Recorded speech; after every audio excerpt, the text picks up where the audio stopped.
Okay, guys, we are living the authentic life. Authentically late, authentically posting from my Facebook page personally instead of the Vintage Contessa because the Facebook Live did not want to go live. But we have such an incredible guest, Steve Cela, one of my husband, the Count de Monet, Rob's. Oh my God, my bromance. She's gonna say they have yes. such this bromance. They met through this really cool networking group of men called Whitehall. And I knew Steve was cool. I mean, look at this guy. He works out. He's in great shape. He's always stylish. He's got good hair, too. Yeah, he has incredibly successful business, sleep apnea, apnex. And then he's doing this super cool new business, following his passion about virtual assistants. And then he came in and brought me this incredible planning book. So I don't even know if 45 minutes is going to do justice today. But tell him why you have a bromance with him.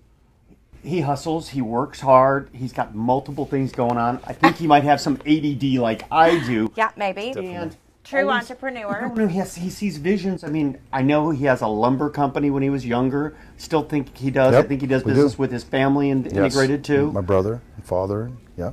And I met his father last week at a breakfast, and great man. And where are you from? I was actually born in Houston, but to Argentinian parents. And then we moved to Mexico. My dad was in the oil and gas business, so we moved around a little bit. But really, family from Argentina. All my upbringing is kind of Argentinian. Empanadas and asado and stuff like that we still do, and gnocchi and things like that, which is basically Italian to some degree, right? It is. It's very Italian. So, but we're proud Argentinians. And there's a great Argentinian community in Houston as well. But born in Houston, went to school in Waco at Baylor University, and then got... Is that Sikkim Bears? Sikkim Bears, yeah, Sikkim Bears. Just making sure. Yeah. Because I'm married to an Aggie, and I'm trying to learn all these things. Yeah, and I have an Aggie now, too. My middle daughter, I have 3 daughters, and my middle daughter just is a freshman at Texas A&M. Yay, whoop! How about that Alabama win? Yeah, oh, that was amazing. Got to put that out there, Yeah, because we don't get to brag a lot as Aggies football right now, but... That's right. We got a play-by-play that evening from her, and she was thanking us for sending her there and whatnot. Aww. I was thanking her for not going to Baylor, just on the price differential to myself. I was thinking on that.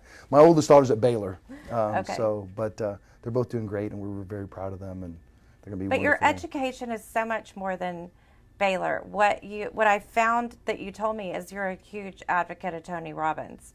And that's one of the most pivotal things that's affected your journey. I'll tell you what, it's funny like how you have these things that happen in your life, right? Where they're just pivotal moments. And for me, it happened when I was 11 years old. I found myself traveling by myself to Venezuela from Houston. And I didn't really read that much when I was younger. I didn't like reading that much. But I walk into a bookstore and I see this little book on the bottom shelf, and it says The Greatest Salesman in the World. And I picked that book up, and I read the back cover, and I read it, and it was just amazing to me. It's by a guy named Og Mandino, O-G Mandino. You love that book. Yeah. I've read the book also. He told me to read the book. Okay. Oh, okay. So The Greatest Salesman in the World, I sat on that plane, and I read that book from cover to cover on that plane. And in the book, it talks, there's this old, the greatest salesman in the world finds a young apprentice, and he makes him the greatest salesman in the world. And he does it by giving him a chest of scrolls, and the boy it's a camel boy, by the way. He's a poor young man. The camel boy is told to live with each scroll for 30 days, right? The first scroll explains to him what to do with each additional scroll, and then he's to live with each scroll for 30 days. So I just read that book at 11 years old, and I just decided to live with each scroll like the boy. His name is Hatfit. So like the first scroll is, I will greet this day with love in my heart. And it goes, I will greet this day with love in my heart, for that is the greatest secret of success in all ventures. Muscle can split a shield and even destroy life, but only the unseen power of love can open the hearts of man. And until I master that art, I will remain no more than a peddler in the marketplace. And it goes on to say all these things. Okay, crying, so, tears of joy, so that was the first book I ever saw like that. And then I was like, and then a bunch of other things. My mom's an artist and things like that, and I just said, wow, there's people out there that can see things I can never see, but I can read books about them and learn from them. And then I just took off. So if you go to my office, I have like 500, I just have hundreds and hundreds of books of anything like that and in that space. So that's why. But also, you were open enough to see that and receive it, because I feel like so many people walk through life, and as parents right now, we're trying to get that. How many times do you say that about Bella? Yeah. We just want to protect her, and we're trying to teach her to not make the mistakes we've made. It's unfortunate that children need to make their mistakes, but we're just trying to help them not make as many. And choose joy. Yeah, choose joy. Yeah. And you can look at the glass half full or half empty. And if you just do the half full, more often than not, it turns out a lot better than if you take the other approach. Absolutely. It's so true. You know, I'll say this. My wife and I took this class called Growing Kids God's Way by the Ezzos. And there's one thing, there's so many things in that class that we learned. And I'm like a young dad to be, and I'm sitting there like, I don't know anything, right? But one of the things is teaching in times of non-conflict, which I just thought was genius. So what that means is you're cruising the car and Bella's like having a great time and she's great. That's the time to train. Not when y'all are fighting, which is what everyone does. Why would you ever train someone when you're not fighting? Exactly. But the Ezzos are like, teach in times of non-conflict. So we're cruising the car and their mom's like, just, you know, hey, now we're going to get to your in-laws, give everyone a kiss, or not, you know, my in-laws, my family, give everyone a kiss, look them in the eye, don't hide behind me, like when they're little babies, right? Yeah. She's training them and teaching them in times of non-conflict. Not when they're already hiding behind you and pulling them out. Get over here. Yeah, Give them a hug. no, Go get it done. embarrassing them. You're doing it in the car preemptively. Shame is a word that Danae has studied a lot of with Brene Brown, and that's her big thing is how to empower someone and instead of shame shaming them through it. Yeah. Is give them that. Okay, and then tell them about the Tony Robbins first experience. Yeah. You went to one of his actual... I've done everything. He has a mastery university. I'm a graduate of mastery university.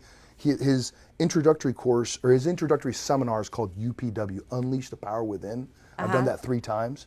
Wow. Just because I took my brother, and then I took my brother-in-law, I took my best friend. And I was saying that in that first introductory seminar, you lead up, you learn all these things the whole day, and he warps time on purpose. Tony does, so you'll be there like 22 hours or something. It feels like that. It's freezing cold. It's hot. He does all these things, but at the very end, you walk across burning coals, barefoot, against burning coals, and you walk up to those coals, and they're burning your face, but you walk right across. And the whole point is, it's not like a, you know, as he says, this isn't a cute parlor trick. It's the fact that you believe that your feet are going to burn, but they don't. So in life, what other limiting beliefs do you have that you won't walk across? You know, I'm not smart enough. I'm not pretty enough. I'm too fat. I'm too skinny. I'm too old. I'm too young, right? So it's funny, like people have limiting beliefs. If they would just pause and say, let me find some anecdotes that prove otherwise. Like they say, I'm too old. Well, I think Colonel Sanders started Kentucky Fried Chicken when he was 65 because he couldn't make it on his Social Security.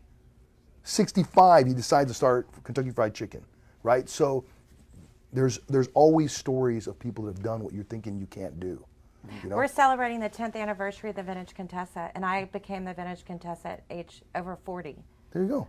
And I started.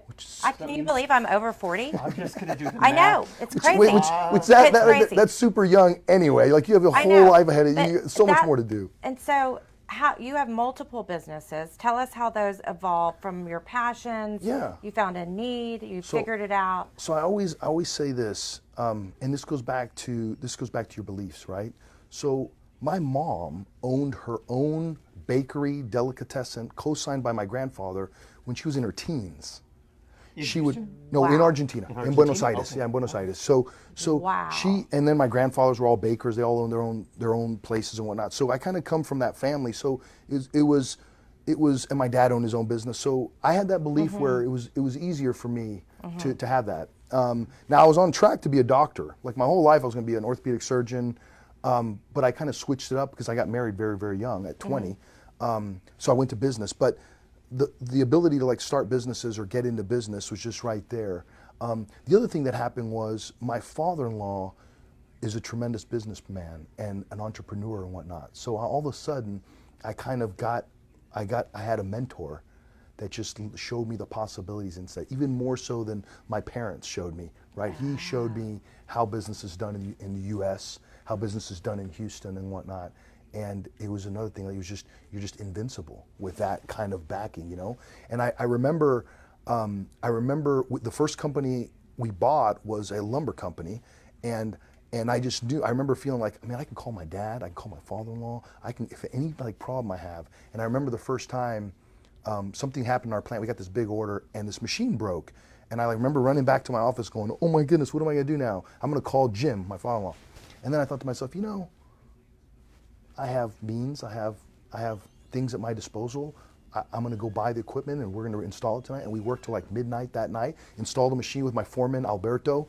And then we got the thing up and running and the guys stayed there. They worked all night to get the order out the next day. And from that moment on, I was like, you can do it. You can do it. You know, you don't need other people. I mean, you need help, but you don't have to just rely on other people. You have what it takes also to do. And that was kind of a pivotal moment. I think that a lot of young kids today, not to stereotype, they don't realize that you have to physically do it. Like Yes. you were not telling your plant people to do it. No. You stayed there, worked hand in hand with them. Absolutely. You figured it out. You led them by example. Absolutely. So that goes to another great anecdote in my life, right? My father, vice president of an international company, he's an engineer by trade. He tells me one day he had all these people in this huge plant in Venezuela, and they were kind of like saying, "Hey, you're demanding too much from us, or whatever. You're asking too much from us." So what he doesn't say a word. He shows up the next morning in his overalls. They didn't even know he had overalls, right? He's the president. Oh, exactly. He comes in and says, Jorge. He's in his overalls with Jorge. He goes down to a machine and he works a half day on the machine. And he produces what they're to produce in the whole day, I think he produced in half a day.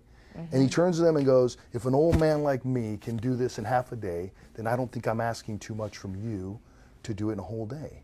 And I just remember that. I remember that. Yeah, so I can do anything in my companies. Like I can operate the saws. I can do all the accounting. I can do all the back office stuff. I know how to do almost everything there. So just because I have that example from my dad doing that. So it's very important. And then lumber to sleep. It's just business. Yeah, it's just. How's the segue? So what happens is I have learned. I love like Rob will tell you. I love everything cars. Like it could be a Miata. It could be a Porsche with 500 horsepower. It could be a Miata with 200 horsepower. It doesn't matter. I love everything cars. I love everything business. I love what you do. I love the thought of like finding these hidden treasures and special things. I love that. And all businesses, although they're all independently, they have the slight things that are different. They all have all of these things that are exactly the same. Specifically, kind of the revenue cycle is exactly the same, right? We have a sale that occurs, we have inventory, we have accounts receivable, we have accounts payable. That's the same in all businesses. And so that's very interesting to me too. Once you kind of have that blueprint, then you can go sell bicycles. I'll tell you what, once you have the blueprint of marketing online, then the sky is the limit. Like once you figure that, I tell my kids, they're studying psychology and nursing, I told them, the holy grail is marketing. That's the holy grail. Like you learn how to market, you can do it. It's just a different widget to sell. Yeah, then you can sell bikes, you can sell bags, you can sell anything, right? And you can do anything. So they're not listening to me though, which is fine. I know. We're parents. What would we know? So did you have sleep issues, and that's how you saw a need for it? Were you in early in the game or midway? So interestingly enough, my thesis in high school was sleep and dreams. I wrote a 91-page paper on sleep and dreams for some reason. So it was something of interest to me. It has no bearing on anything. I had bought the lumber company, the pallet company, and all of a sudden, this guy shows up, and his name was Tim Aldridge, and he had set up a friend of ours on CPAP, the device that basically helps a person sleep properly. CPAP. So, and this guy lives in a rather large house in Memorial, so he was pitching him that deal. And this gentleman said, well, I do real estate and stuff. I don't do but I know some guys that are entrepreneurs. Maybe you talk to them. So that's how he came to me. And I said earlier I wanted to be a physician, so I always had this desire to be in healthcare, right, and help people. All of a sudden, this guy shows up with this business plan, and I'm like, okay, but we just bought this lumber company. I'm like, but it wasn't a very big investment. Let's go ahead and do it, and I'll watch the books, and I'll nurture it and whatnot. And so that's kind of how it started. The guy just showed up through a friend, and then we just took off from there. And then we had a falling out. We were not equally yoked, and we were not. Yoked is a good way to put it. We were not equally yoked. In a partnership, someone always works harder, and that's the biggest difficulty in a partnership. Yeah. Is being understand. If you put in 80% and they put in 20%, because 50-50 doesn't work. And if it doesn't help on both sides, partnerships can be very difficult. Very difficult. So anyway, the other thing was, we were not equally yoked. I didn't see me like pushing the business, and then I didn't feel like he deserved the effort I was about to put in. So luckily, my dad was just retiring from oil and gas, and so we bought him out, and my dad came in. And then once my dad was there, it was guns a-blazing. We started doing acquisitions. We started buying other companies and stuff. It was really fun. That's the most fun. What year was this? This was 2009. Okay, so 2009, yeah. So we started buying other companies and doing acquisitions, and it was a lot of fun. And how? So do you sleep well? I do sleep well. I do use a CPAP though. You do? Yeah, I do use a CPAP. And do you wear those silly rings like we have, the Aura rings that measure your sleep? I do not. No, I don't do that. I just don't. I don't look at the things. But I actually use a device called a BiPAP Auto, which is basically like the Cadillac, so to speak, of CPAPs. A lot of people don't know that. They're not offered the device because insurance companies don't want to pay for it. But if cost is no option, I basically tell folks to give you an idea, a CPAP might be $1,200. A BiPAP Auto might be double that or something. Okay. But it's just so much more comfortable in how it works for you. So a CPAP just blows air out and keeps your airway open. And when you're exhaling, you're blowing against that air. Okay. BiPAP, it lowers the pressure as you exhale. Okay. So you're not pushing against the column of air. Does that make sense? Because inhaling is a passive thing. Your diaphragm creates a vacuum and air just goes in. But exhaling, your diaphragm's pushing against your lungs to exhale. So if I have this air blowing in, I have to work extra hard to push out. Well, the BiPAP Auto lowers the pressure, so I can just blow right out. So it's more comfortable, basically. But it is $2,400 or something like that. I have a question about, so what do you actually do to study people's sleep? How can you help somebody? I don't sleep well lately. Okay. So there's a lot of issues with sleep, right? There's all kinds of, there's narcolepsy, we primarily deal with all issues in sleep.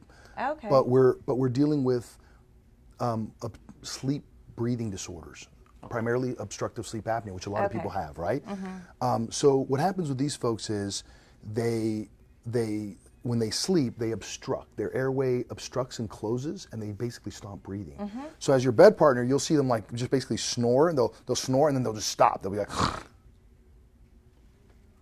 and then they'll kind of. So what happens is your body has a gag reflex. When the CO2 builds up because you're not breathing, your diaphragm goes, wake up, or take a breath is what it does. Same thing if you're underwater. What drowns you cannot stop that. Like as you're swimming the surface and you're running out of air, you're going to inhale all that seawater because your diaphragm is going to say, you have to breathe, sir. You cannot stop it, and it'll open up your air when you breathe in. Same thing with sleep. You're not breathing, it'll have that reaction, you'll take in air. So what we do is we put this device that basically it's a pneumatic stint is what it is. It blows air down and keeps that airway open, nice and calm, like the minimum amount of air to keep the airway open at all times, so you never obstruct. You just breathe in and out, in and out. It's really kind of nice. Like when you do it right, like I say, it's like a gentle hug from God. Like as you go to sleep, it's like a little. That's really what it is. Like you literally feel like it's just lovely. Now a lot of people might say, well, no, I have that thing. I had to put this thing on my face or whatever. Yeah. Now the truth is, like mine just goes in my nose. So there's a lot of art, by the way, to fitting that mask. Yes. So like we have a beautiful lady at the Apnix. Her name's Barbara Felder. She's been doing this 25 years. Right? She's fitted a few masks, a few faces, right? If you have a goatee or if you have a different mask, right? Your large nostrils, small nostrils, it's an art. So a lot of companies now just want to ship it to you. Yeah, we have 100 different types of masks. And we're going to sit you in a lazy boy. We're going to fit you. We're going to let you take a nap. If you want to take a nap in a lazy boy, they'll let you take a nap and just see how it feels. So there's a lot of things that you need to do to make that work the right way. Because I am putting a foreign object on your face and blowing air down your airway. So Can you roll to your side and sleep, or sleep on your stomach also with this? You can. There's a lot of technology, massive technology that goes into those things, and they've come a long way. And it's interesting that you brought that up because there's some counterintuitive things that occur to some people, right? So they'll tell you the masks have a double wall that inflates with the air coming in, right? So it kind of floats on your face. So when you turn like this, it can float and not break the seal. So say you have a person who is leaking air. What's the natural inclination? You're leaking air, you tighten down on the thing. Well, that's the wrong thing to do because you're breaking that double wall inflatable seal by tightening it down. You probably need a new mask. It's probably degraded and it's not sealing properly or something. Your facial oils degrade the silicone, right? Okay. So, but it's counterintuitive. So they're having trouble. They don't call. They tighten down the mask. They get frustrated. They stop using it. 50% of all people stop using that thing, and we're basically saving their life. I mean, we are absolutely saving their health. Like, you know, we don't know everything about sleep, but we know that unlike any bodily function, sleep is cumulative. Like if you don't eat, you eat a little bit more, but you can't eat twice as much. But if I deprive you of sleep, your body will actually shut you down. There was a guy named Dean Karnazes, ultramarathon man. He wanted to run 300 miles. He had to stop at mile 268 because he fell asleep while running in the street. Like his body's like, sir, no mas. No mas, yeah. You know, and he was afraid he was going to die, right? Like hit traffic, whatever. And if you don't sleep, we see that your body tries to have more sleep, right? We also know now that there's these sugars in your brain that every time you sleep get washed away, and we think it's related to Alzheimer's, right? So if you sleep more, you have less. 100%. Okay. Yeah. Yeah, we know that these I can't remember the name now. It's a sugar, an amylide plaque or something like that, gets rinsed off and washed off while we sleep. So it's very important to sleep well. The other thing, of course, is people that obstruct and have sleep apnea. Your body goes through these processes from 10 p.m. to 2 a.m., primarily dropping growth hormone, reparative things in your body, right? So when you're not sleeping, you're not going into REM sleep or deep sleep in those hours, your body never releases the growth hormone. Your pituitary doesn't release what it needs to release. And so you see diabetics, you see poor sugar metabolism, weight gain, things like that. Well, part of it is because you're not sleeping during 10 to 2 and the proper times when your body naturally does those things. So there's a bunch of different things. And they don't have REM sleep either. They don't have dreams because they're obstructing and they're jumping out of the sleep. So, and we know that REM sleep is important. We don't know exactly why, but we know it's important for us to dream, right? So even as a woman aging, again, I'll say that, I'm perimenopausal, and when I finally figured out my hormones, I was able to sleep more, which I think is pretty interesting that even your hormones could affect your ability to sleep. But I joined the Sydenham Clinic and did this whole DNA analysis, and part of that journey of health is sleep, and every day kind of getting a check-in and knowing on this Aura ring, it tells you how well you sleep and what you're ready for.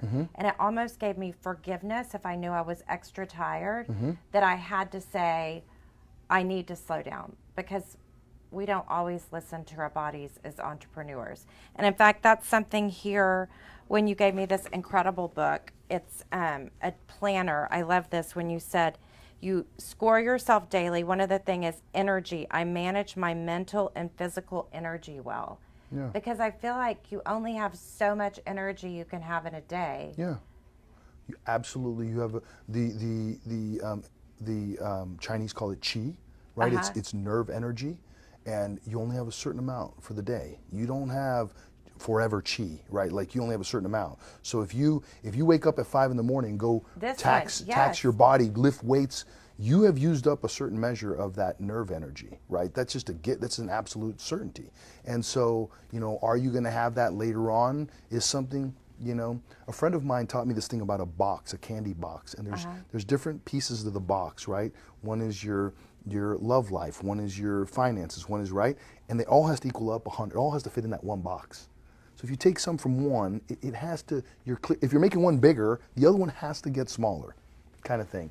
But yeah, in today's society, certainly in the United States, right, like I used to like be proud, like I'd wake up at 4 in the morning. Oh yeah. Right, I'd sleep 4 or 5 hours. I don't need sleep. I'm tough.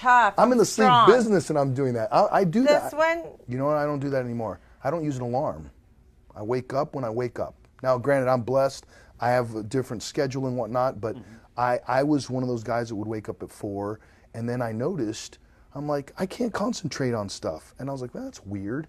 And then I was like, whoa, it's because I'm working out like a lunatic at 5 in the morning, right? So now what I do is my workout is my gift to myself. If I get everything done and I'm good to go, I go work out in the afternoon. I was way more structured and rigid on that. Working out became the number one thing, and it just can't be, Not to mention, at a certain age, stretching should be the number one thing. Right? Well, exactly. At a certain age, working your joints should be going to have massage, and that should be our number one thing. The workout you can do 2 times a week, 3 times a week, right? By the way, full disclosure, coming from a guy that if he could, he'd work out 7 days a week. Yeah, because you love it. I love it. It's not a to-do list. It's something that is a deposit for you. We call them deposits and withdrawals. So for me, I really noticed is I said that Bella was the priority, our daughter was the priority in my life. But sometimes I'd work so hard during the day that I would get home and I'd be exhausted and ready to do nothing, and she'd need me and I'd have nothing left. So I literally have tried to refocus my days that I can have something left for her and for Rob. And it has changed the way that we interact because it is only so much. You cannot keep, and he would say, you're volunteering for all these other people and we need you here. Yes. And it was something I really had to come to terms with. COVID kind of helped because we all we had an 18-month break. Cleared, and we only put back in what? And so was it during COVID that you started this remote business?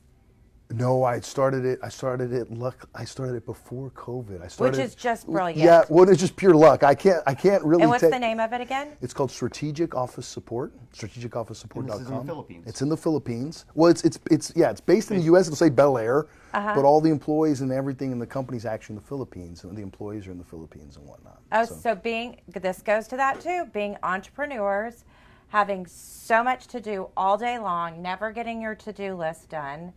You came up with the idea that... Yes. Well, interestingly enough, the way this came about was I have 3 daughters. My wife and I, the schedule was getting too crazy, right? And things as simple as making reservations for dinner, making reservations for travel plans and things of that nature, right? So I said, I'm going to try this assistant thing, which I've tried many, many times. In India. I've tried different kinds of, my man in India, and I've tried other things. Didn't really work out that well because the English is hard to understand, but the Filipino English it's like our English. It's colloquial. It sounds just like us, right? So I go out and I interview a bunch of different companies, and I find this one company, and I hire this young man called Cy. And one of the first things I asked Cy was, hey, Cy, my wife and I are going to we're going on a little trip to South Carolina. Here's our hotel. I want you to book us breakfast, lunch, and dinner and sightseeing for those 3 or 4 days or whatever. Just book everything, blah, blah, blah, blah, send it back to me or whatever. So I'm like, let's test it out, see what happens. 4 or 5 hours later, I get this Word document. It has all the bookings, Yelp reviews. He said, I took the liberty of booking you on this little cruise thing. I did this, I booked you here. Hey, this is the best steakhouse in the whole place. I got your reservations. It's a little late, but all they had was 9. Everything. And I was like, oh, this is so worth it. This is so worth it. Because the amount of time to research all that versus you being present with your family. Exactly. Took him 4 or 5 hours. He was on, Yeah. And they're better at, he's better at it than I am. Right. Searching for everything, Yelp reviews, and the way he did it. So I was like, well, this is awesome. So we kind of developed that relationship from that, and we started working together. And then what happened was, I actually put him into my email. And I said, hey, Cy, I get bogged down in my email, and I lose a lot of time. I want you to look at all the email, and I want you to do 3 things. I want you to delete all the junk. I want you to flag the things that are specifically asking me for something, and I want you to put for review for anything else that you don't understand. And then we're going to go over it so that you start understanding it. So then I would come in every day, and I would never look at my email. I only had flagged tasks in Outlook, So instead of looking at email, it was the best. No, let me tell you something. It was the best feeling in the world to come in and not look at your email. Because it's such a number that you can't get. I just go, there's 486. I go, I'll just drag and delete 50 in a row because if it's important, they'll get back to me, and I know that's cost me a lot of problems. Well, so you have this person that you've trained, that you trust, and if you do it in a certain way, the way that I did it, because I'm not a great delegator. I'm a terrible delegator, believe it or not. But it built, right? He would put in a review, and then he would learn. Oh, when this is here, right? So it would build, and so I would come in, And all I had was like these 8 flags. And get this, you know what the hardest thing though was? When I would do the 8 flags, I'd be like, oh, I can leave. I got nothing to do until tomorrow. They'll be, right? But I'm like, oh, I got to do something. But no, I could leave and I could just and you go. could go work out. I go or do you whatever could I want to do. Read a book that inspires you. And then Si will get on the phone and say, hey, boss, you just got an email that seems urgent or something. Like, and you know, he has you, you're accessible to him. He can text you, right? So then what happened was I said, hey, I wonder if I train Si, can I train like people to do something else? So I hired like 20 other ones and taught them how to do medical back office stuff. They were green as green could be for Apnics. So I taught them how to do like verification of benefits, data entry, all this stuff, and they were doing great. So then I was like, well, I told Si, I was like, let's start our own company, and then we'll offer it to other people, and that's what we've done. And then my friends have IT companies, and they're like, hey, can you put someone to do like IT tickets? Yes. Can you do someone like can do web development? I need like a WordPress expert. Yes, we can do that. So we have people in the Philippines doing work for people here in Texas. So that's kind of how it's been. But the bread and butter is like these folks that just, and they're so eager. They work at your time. They work on your time. 8 to 5 or whatever time frame you want. They speak English. They have a phone. You can talk to them. They text you. Right? It's just the time frame isn't a big difference. I mean, they work. Believe it or not, that was one of the things when I came back from the Philippines. I said, the U.S. economy is so massive that we have flipped another country's economy upside down. They work at night. Because they you go to lunch at 2 a.m. and you're like having a beer and like pizza at Pizza Hut with 10,000 Facebook employees. Like our neighbors are Facebook. There's Amazon is there, Facebook is there, JP Morgan's there. And so they all come out to eat lunch at 1 a.m., 2 a.m. is the time. And tell them about the salaries you pay them versus and how that changes their community well, for the better. Well, here's the thing. The really cool thing when you were asking me what company should we talk about, the really cool thing about SOS is I started it with that kind of purpose. We're giving these young people a quality of life that they could not get. I think they are doing work that's commensurate with the work that's done here in the U.S., but they're paid so much less, right? So we can up that and give them a high quality of life, and everyone wins, right? We get, there's an employee shortage right now. I mean, it's hard to hire people, right? We're getting busier and busier. So we have that gap that we're bridging, and then they're getting excellent pay. They have benefits. Some of the companies don't give them any healthcare benefits. Our people all have healthcare benefits. They get paid 30% more than anyone else. They're happy. They're getting married. So that was the other thing. That's like the health. Like you look at your community. You look at the health of your company. These individuals, 3 of them got married. A couple of them bought vehicles, right? Wow. And by the way, I grew up in Venezuela, a third world country, right? You've been all over South America. Southeast Asia is poor. Like the Philippines is very poor. So like when I say they bought a vehicle, right? They bought a motorcycle, a car. Big deal. Big deal, right? That's life-changing. So, and I tell them, this company, it's not gonna be ginormous. It's simply, it's for this. It's for your body, mind, and spirit so that you can provide for your family, so that then we can give back to the community. Because I want to give back to the community. Once we're established, we want to go get an orphanage or a park or something that we can do there to give back. Because what I noticed is American companies go in there and they use all those, they take and take and take, and the people are numbers. They're just numbers and numbers and numbers. And I don't want that. Our company's different. And to have meaning and purpose in your day gives so much more to it. Yesterday, Bella went on a team building thing at school, and they went to Camp Allen, and she said one of the instructors was like, you guys are having too much fun. This team building, you need to focus on your task. And she said, Mom, wasn't it about having fun and about enjoying? And I said, it's interesting, Bella, because I used to work with my father, and he's very old school, and I was kind of in that path that if we're working, we need to be serious. And now I see the benefit because I'm very task completion. I've had to kind of train myself that we can have fun and that people can enjoy the journey as much as the destination. And so much in life is about how we get there, and we spend more time at work than we do at home.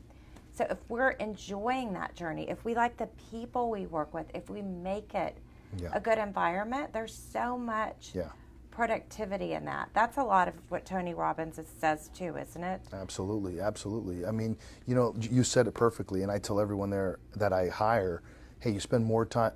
If you know, my family is the most important thing in my life, and we spend more time here than we do with our family. So we're like a second family. Yes. And so we have to, like, one of the issues I had with SOS, with being 8,500 miles on the other side of the earth, was, and my company's here, I'm like a spiritual glue, so to speak. Like, and what I mean by that is, I walk up and down the halls, and I can tell if employees having a bad day or something, and I'm like, hey, what's going on? How's it going? That's the water cooler talk. The water cooler. I'm not a really water cooler talk person. I just can but feel. You want to connect. Yeah, like just right now, like on the drive over here. Yeah.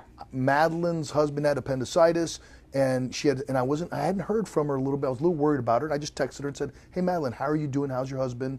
You know, she's like, he's doing good. He's getting stitches out. So just a quick little feel. Yeah. Because your employees will stay with you. Like, I have employees that have been with us.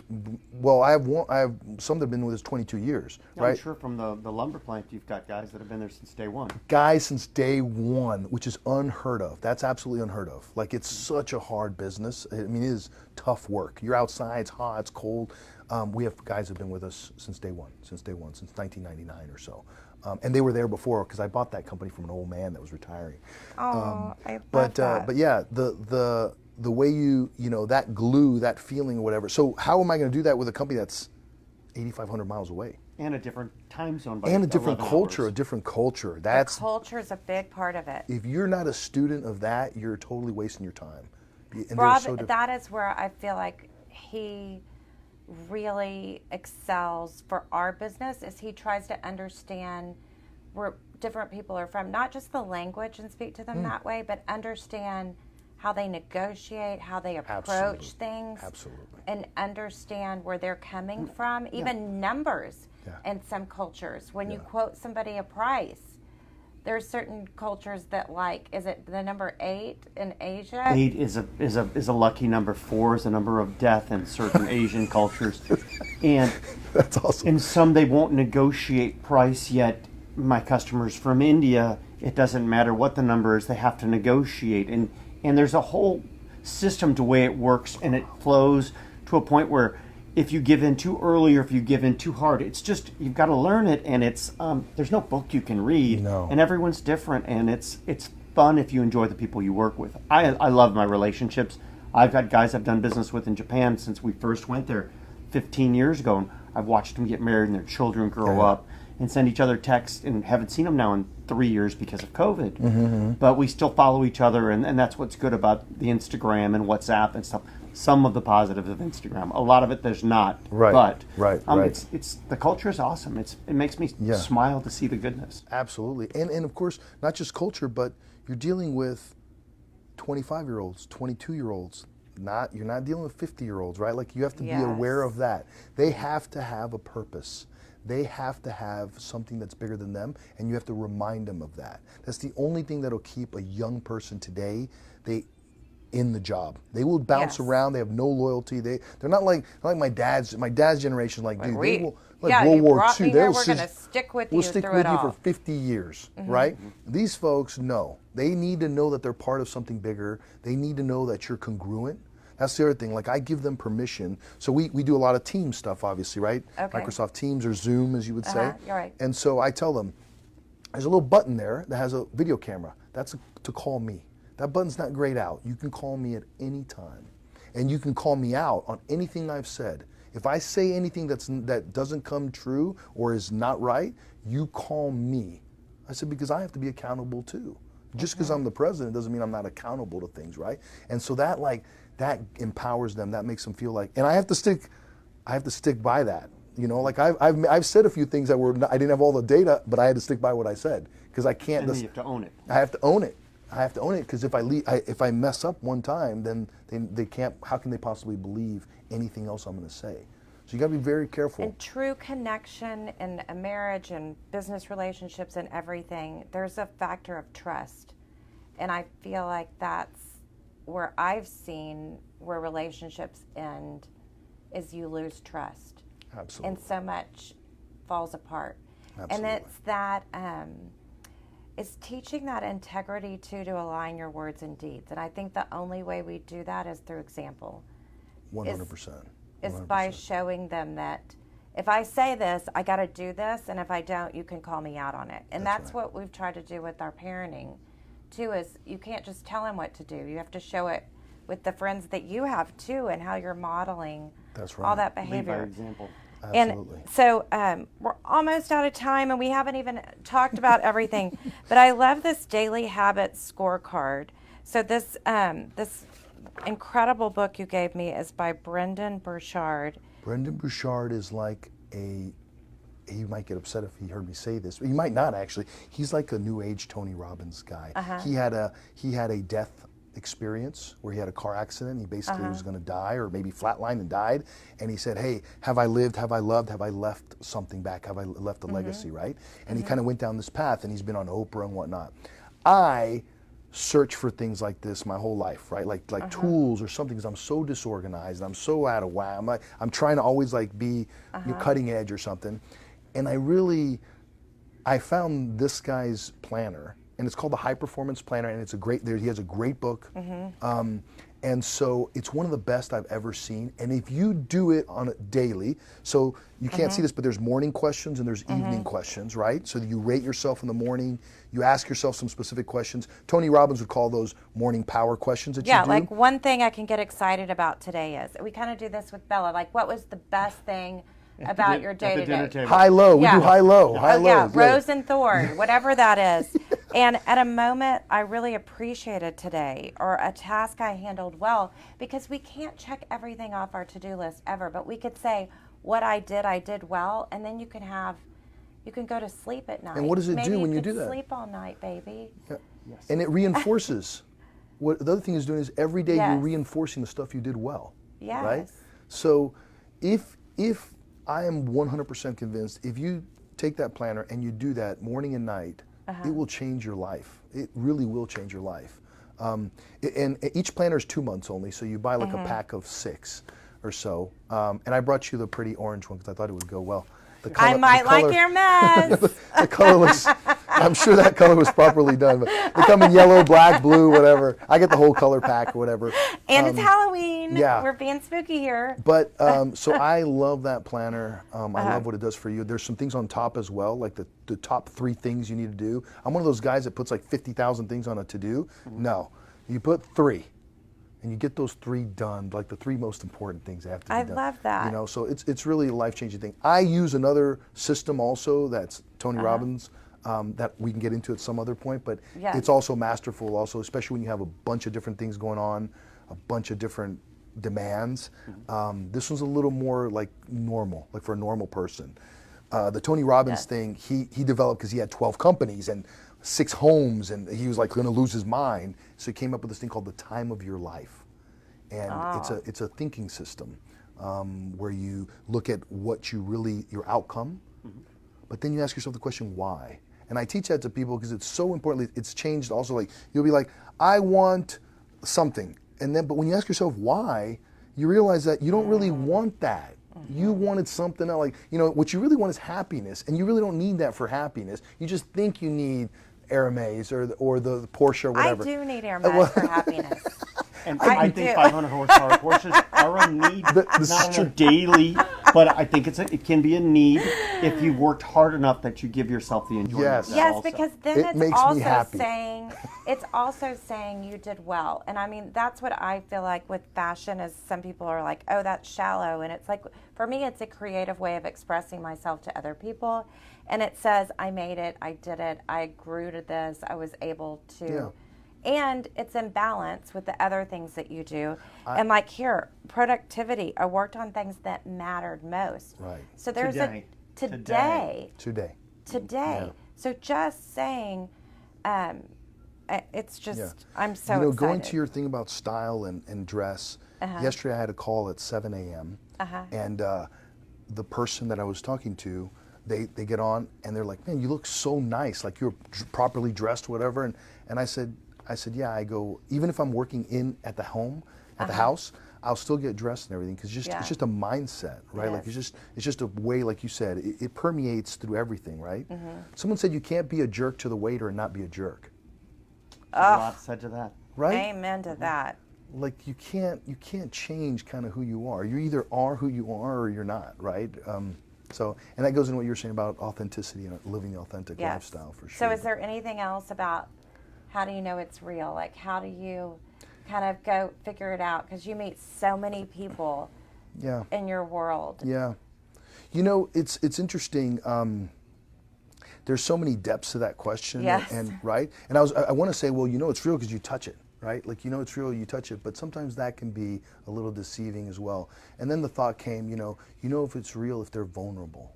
Like if they open up and they're vulnerable or whatever, it's real. I've been working with a little bit of that in my relationships and whatnot, and I find that it's tough sometimes to be vulnerable and to be open. And more Brene Brown, that's her word. Well, he gave me the book. Like, he told me which book to get. But yeah, there's and Brene Brown is a Houstonian.